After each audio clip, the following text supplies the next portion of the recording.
Well, this is the Sunday that those folks out on the Christian fringe just love. They really like this gospel reading and the lesson from Paul, especially that bit about one will be taken, one will be left behind. The whole narrative's been created out on the Christian fringe about the rapture. You know what the rapture is? Yeah, we're all going to float off. Jesus is going to show up, and if you've made the grade, there you go. And if you're left behind, that's bad stuff for you. During the 80s and 90s, you might remember a guy by the name of Hal Lindsey. Wrote a whole bunch of books about, how the world's going to end and this, that, and the other. Made a pile of money doing it. I think he said that there wasn't any money in nonfiction.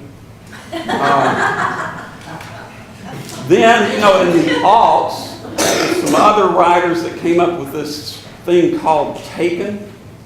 I think it was Taken. No, Left Behind. Yeah, Left Behind. They've made movies. And again, big bucket of money. So there's a lot of interest in this. And it's kind of like a narrative that's made out of collage of all these different apocalyptic readings from Paul and from the Gospels. And of course, you can't leave out the Revelation of John. So I thought, okay, yeah, that's basically what it says, until I went to this study group on Tuesday. And Karen, this Methodist pastor, was sitting there, and she was kind of musing. She says, well, I don't know if I'll say this. And everybody said, well, go ahead and say it. Well, what if being taken is not really a good thing? Man, that narrative was a house of cards. It just collapsed in. Because I got to think about that. She's probably right. Because at the time that Luke was writing this gospel, the persecution of those who followed Christ was just beginning to start. And when Eusebius writes his church history, he's one of the earliest church historians, it's filled with so-and-so was taken, so-and-so was taken, so-and-so was taken, and they were all taken in front of the Roman magistrate who tried really hard to get them to renounce their faith and sacrifice to the Roman standard. And they wouldn't do it. And then they would end up either being tortured or just imprisoned and often killed. So yeah, in that context, being taken, that's not a good thing. You're not floating off to some glory in the sky. You're going to some hole in the ground and a horrible experience. But we don't have to worry about that, do we? Do we? Not in this country.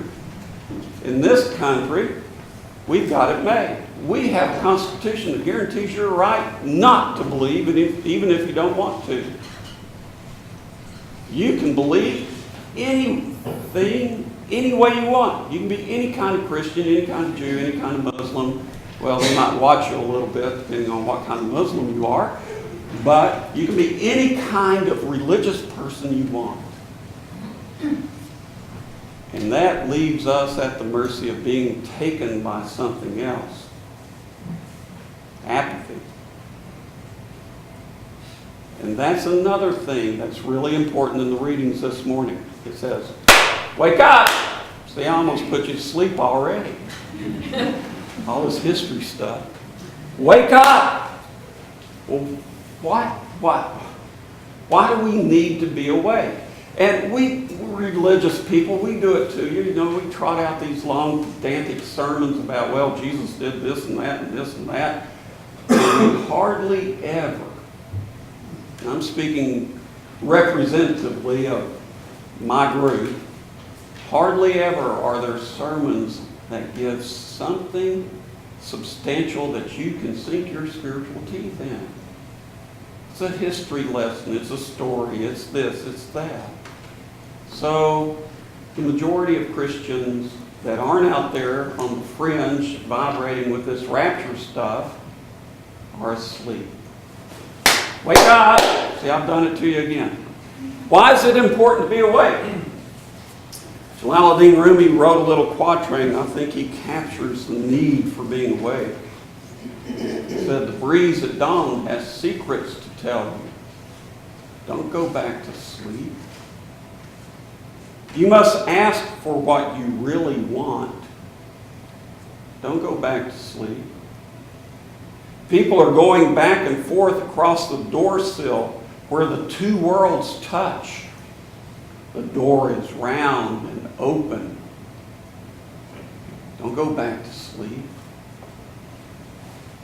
If I am awake, if I practice my spirituality to the point of awareness, I see that open door. I know the realm of God is present right here, right now. And you know what that means? The apocalypse. It's here. It's not going to be out there somewhere with Jesus coming back and wham, we all float off.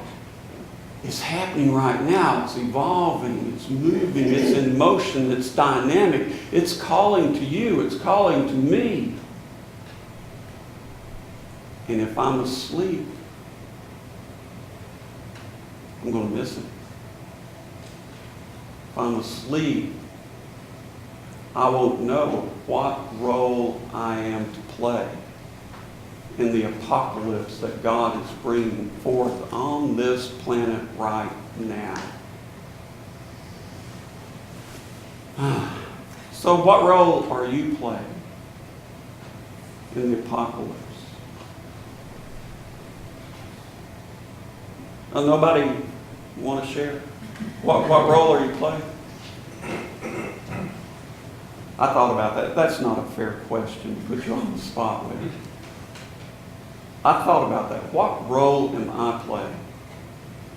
I'm playing the role of being the person that God called and created me to be.